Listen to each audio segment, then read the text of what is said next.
So, good day guys, at dito tayo muli at magtuturo tayo ng programming ng digital naman, digital repeater radio. So, dito sa Moto Turbo. So, may nag-request kasi kung paano daw yung mga basic setting nito. So, tuturo ko ngayon. A few moments later. So, yun nga, ang ating gagawin, magtuturo tayo ng programming ng repeater, Moto Turbo. So, umpisa na natin guys. So, syempre, kiklik natin ito kasi yung latest na software ng Moto Turbo 2.0. So, click lang natin yung 2.0, double click lang natin. So, hintay lang natin mag-run yung software. So, yan, pag nag-run na, syempre, punta na tayo din sa teka, may na-open na pala akong dito, sample file natin. Yan. So, sample file, open lang natin dito, zone channel assignment. Yan. Click lang natin yan, yung 10-tone zone. Yun. Tapos ito na yung lalabas sa kanya. So, double click lang natin to. Yan. Double click. Ayun. Itong una, yung channel name. Pwede nyo nilagay kung anong pangalan ng repeater na gagamitin nyo. Tapos itong color code to, importante rin to. Color code na to. So, 1 hanggang, tignan natin kung saan.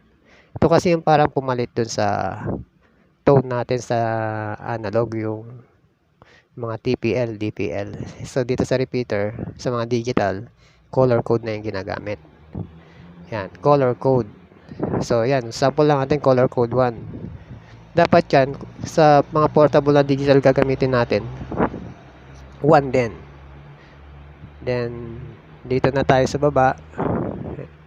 Ito, ganyan lang yan, default nyo lang yan. Tapos down. Ayan, tapos ito na yung frequency. Dito yung receive frequency, RX frequency. Ito yung sample ko, 171, tapos 165, yan. Tapos yung power, yan, high. Ito yung timer, timeout niya. Yan, yung default niya kasi 60. Kung gusto nyo mas matagal, ay angat nyo lang yan. Tapos napapansin, wala na dito yung tone, di ba, sa digital. Yung DPL tsaka TPL. So, yun na yung ginamit natin. Yung kaninang sinasabi ka na color code. Code. Yan. Color code yan.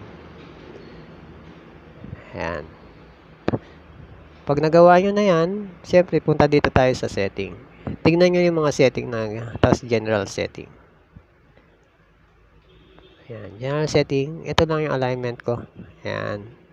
Normally, yung ginagamit ko. Hindi to default kasi yung default nyan, mas matagal ang bitaw. Yan, yung hang time. Tapos binababaan ko rin ng power. Yun nga pala ditong power na ditong 30. Hindi yan total yung talagang out niya. Magiging 30. So, parang ito yung adjustment lang niya na para bumaba, umakyat yung transmit. Kailangan natin dito yung mayroon kang wattmeter. So, yan yung mga setting niya. ID yan. Tingnan nyo lang. So, yun lang guys yung basic setting niya. Tapos, tuturo ko dito sa inyo. Ito, security. Pwede rin kayo maglagay ng security dito. Ayan, yung rush key. Yung default niya kasi 00. Default pala nito, wala siyang rush key. So, naglagay na lang ako ng rush key na 00. Kasi kahit silip man niya yung frequency, pero mag-e-error yun kasi pag ni-write na niya, kailangan niya itong rush key. Ayan, rush key.